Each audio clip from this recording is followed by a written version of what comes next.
Welcome to the Akashic Reading Podcast, presented by AkashicReading.com, the place where you can learn to access your soul's wisdom, or at least stop digging the hole any deeper.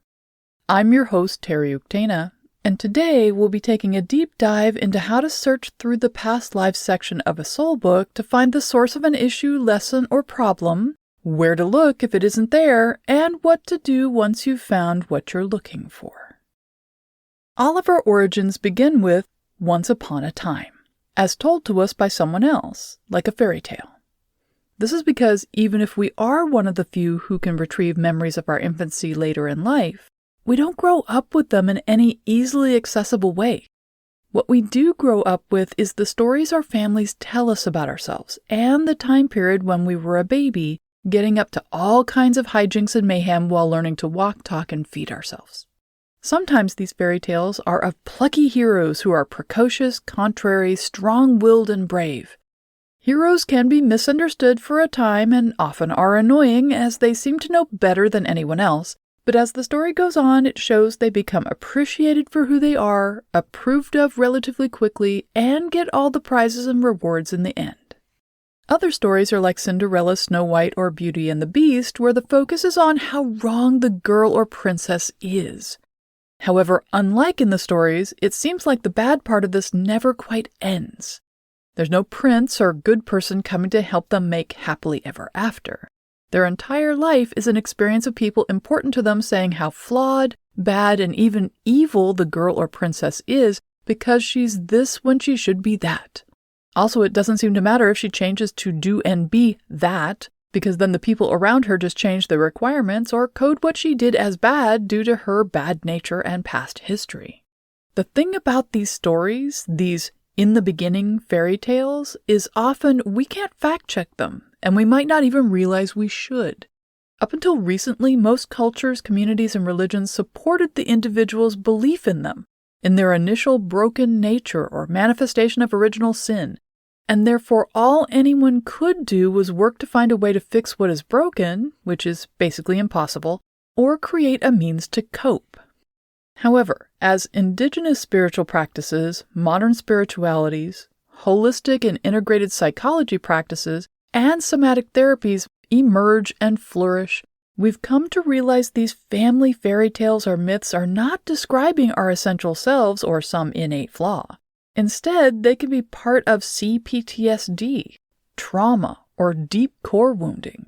We can therefore see these as foundational, just like they were intended to be, but as a foundation for our healing, transforming, unfolding, and progress on all levels of being.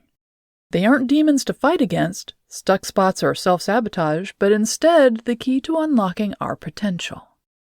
To locate this key, we first need to determine where the issues or behaviors are in time.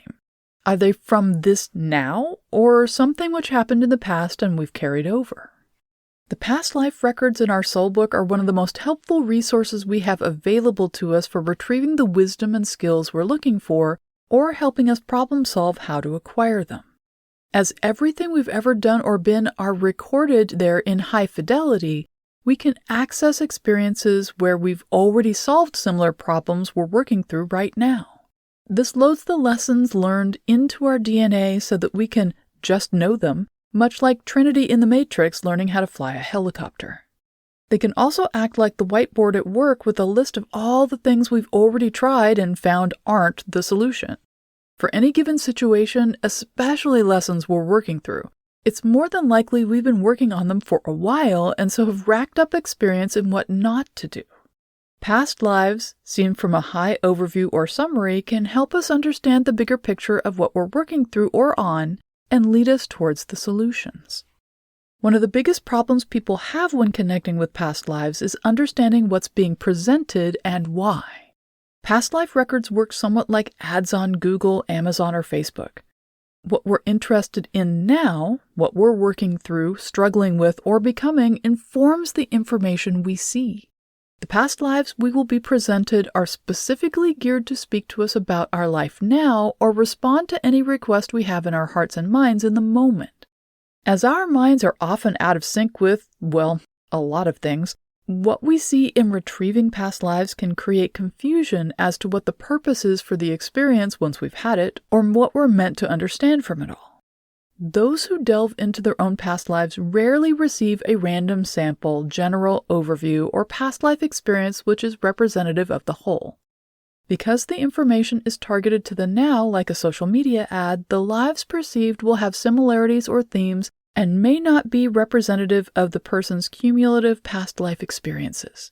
For example, someone who is trying to discover what past life is influencing this current embodiment negatively, or what contracts and karma need to be resolved, could receive 3 different past lives where they died horribly in accidents, political struggles, or due to violence.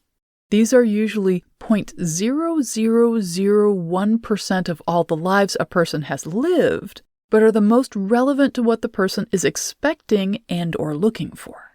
Past life reviews of this kind are not an overview of who the soul has been in its entirety, not a statement that the majority of their lives have ended violently, not a statement about lessons to be learned, harm which needs to be addressed, or issues which are intruding into the now. However, the information is being presented from dreams provided by our guides, readings with Akashic readers, past life regression, or even spontaneous vision, as a response to our request for help, support, and understanding, and is specific to each request. Most methods for working with past lives require us to look through them one by one, like trying to find one quote in a library full of physical books. However, there are ways we can access and utilize them much more like Google or YouTube to find specific examples and answers relevant to our needs. One is to work directly with the past life sections of your soul book or Akashic record. Doing so consciously is a bit different than how students learn by reading one record at a time. In fact, it can seem like having to do things in reverse. Instead of centering yourself, holding a question in your mind, and then opening the book, you'll first open the book to the past lives section, which is often the first half. Then center yourself and hold the problem to be solved in your mind and ask for all relevant entries which can help in the matter. Soul books respond in a variety of ways to these types of queries. One is to provide one-paragraph summaries for each life and event which is relevant. These can take up 1 or 2 pages and will appear immediately on the pages which have until this time seemed blank. Each is enterable if you need more detail, but it's often a better practice to try and see them as a collection. Patterns can then be seen. Solutions can become obvious. We can even see learning curves and long-term plans easily in this way. Books can also convert the relevant lives and experiences into pop-up 3D representations and will mark the sections by clumping irrelevant pages together. So, as you turn pages, a new pop-up will come up and each one will have information relevant to the problem. Some will even point you towards the past life summaries held in Section 2 and bring up the relevant sections where you've written for yourself how you've solved the problem in the past. I found working with a soul book for this type of problem solving can at times be cumbersome unless I'm looking for some very detailed information to access a past version of myself or talk to them about choices they've made. Going into a past life record in our soul book allows us to hold conversations with our past selves and get insights which might not be obvious from a historical record of events. What often works better for this is accessing your Akashic room. Each room has an information center which includes some means of displaying past life records. Many people have a flat screen TV mounted to the wall or a blank wall which can act like a projector screen. Without the restrictions of the book format, immense amounts of information can be displayed for you in a way which allows you to target solutions without getting distracted by extraneous information, media, or past emotional attachments. To use this method, find the area of your room where information can easily be displayed.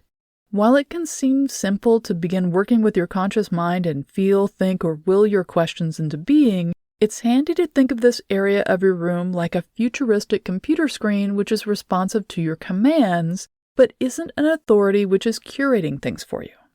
Like the internet, your wall has access to everything, but is directed by you for you. So instead of watching everything and thinking there's some reason you need to intake all this, use your hands to skip past things which you already understand to dig further. Separate out visuals so they play side by side and you can see the similarities and differences. You can find on a table nearby there are tools such as pointers, remotes, and even pads which can help you navigate through the data. It can seem complicated, but actually, once you begin and as long as you don't get sucked into any one video or display, you'll get the hang of it in no time. If the problem you're facing, no matter how complicated or mundane, is something you've already learned how to solve or navigate, you can download this wisdom into your physical body. Often there's one particular life where you not only learned the solution, but learned how to implement it with such ease it became a habit. Think of this like learning how to drive. We don't learn the lessons of driving intellectually and then think we've accomplished our task and move on to something else. Driving is something we learn in order to solve the issue of convenient transportation. We learn to do it so well we forget the individual steps it takes to do it and only notice them when something goes amiss.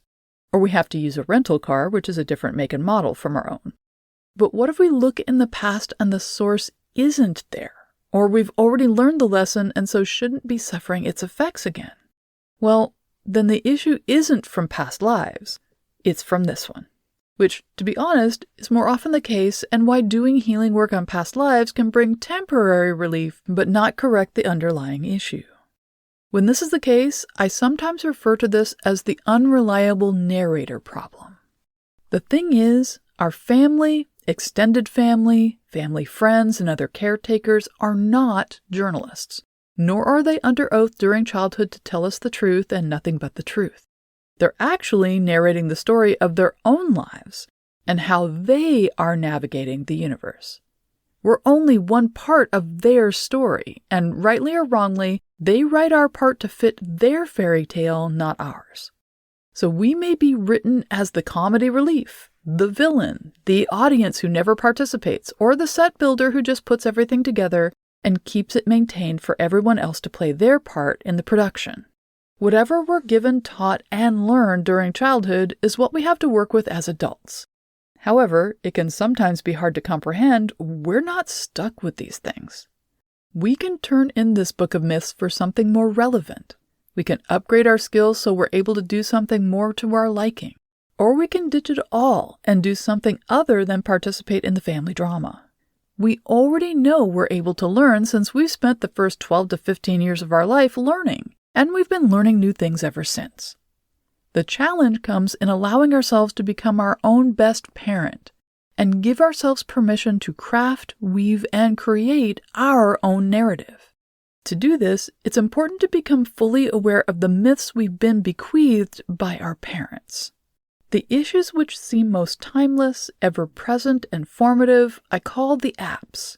These are the things we're programmed with from age 0 to 3. Imagine each person is like a new smartphone. We take it out of the box, turn it on, have it update to the most current OS, and then it's a blank slate waiting to be told what to do and even be. Then the apps get installed. All of these integrate, hopefully seamlessly, with the OS, giving the phone the capabilities we want.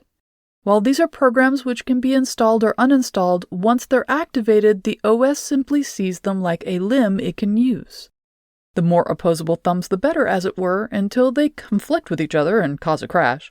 Apps are meant to be a part of the background, so the phone can focus on the data it's processing. The data is then available to the consciousness of the phone, and the apps are running in the background. As children, our apps get installed and we don't keep much, if any, conscious memory of them. We don't remember what it was like to learn to walk. We rarely care about when and how we learn to focus our eyes. Our parents might remind us of our first word, but we don't have many or any memories of a time before speech or what it was like to learn it. Hot, cold, up, down, all installed as apps.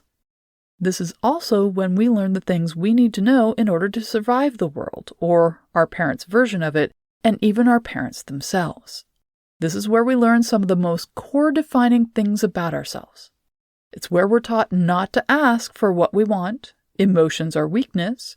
Being angry and screaming is the only way to get attention. Being quiet is the only way to be safe, and much, much more.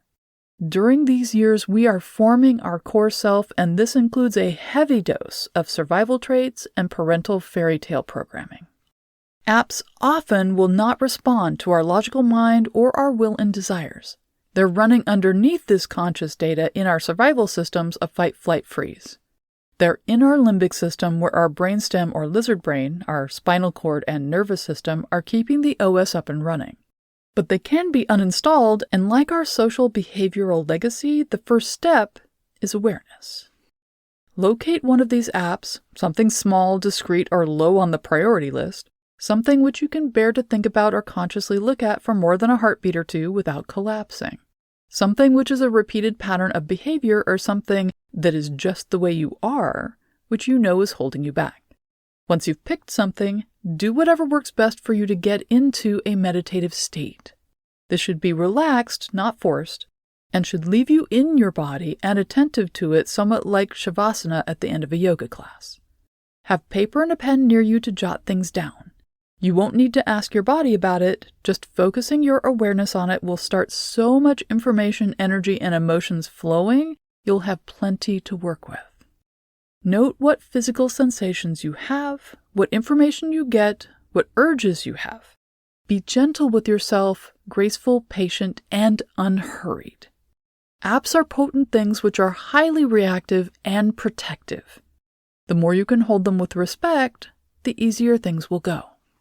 Once you've located this app, creating an awareness of and relationship with it, you can begin to uninstall it. I don't often recommend this as it can be immensely challenging for any individual because it means changing our core sense of self. It means while we will keep our memories of everything we've been and experienced, we'll be relinquishing old programming which says, I am this, so we can take on a new application which supports us in being something else. Doing this alone, without support, can be frustrating or even traumatizing and can actually block healing or future healing attempts. This type of healing can happen spontaneously through a dark night of the soul, a traumatic or triggering event, or something which brings on spiritual awakening. These types of experiences aren't something which can be initiated consciously or controlled by the will. They can also be damaging and take years or even decades to work through to their conclusion. For those who want to heal the myths of this survival programming, I recommend working with a healer, life coach, or therapist who is trained in somatic therapies. These are practices where the practitioner is not attempting to have you remove something, release or empty out, but instead to help you recognize the uninstall program already inside you and support you in activating it. Ayurvedic or indigenous culture healers are often well-versed in supporting people through this type of process. Life coaches or therapists who have trained in somatic experiencing or integrative psychology are usually well-versed in the process as well. Please note, this type of deep core issue healing requires a good fit between both parties, and one size most definitely does not fit all. If a healer, coach, or therapist isn't a good fit for you, let them go with thanks and keep looking. Whether our issues are something we brought with us from past lives which we need to continue working on, or it's something which occurred here during our childhood, the things which keep us stuck or cause us the most pain and heartache can be healed. We can choose the fairy tale we live, not just the ending of one given to us by someone else. So, start again. Once upon a time, when I became the narrator. And that's all the time we have this week. If you're interested in knowing more, check out my website, akashicreading.com. Thank you to my patron of honor this week, Lourdes. If you're enjoying this podcast, please consider supporting it by subscribing on Patreon.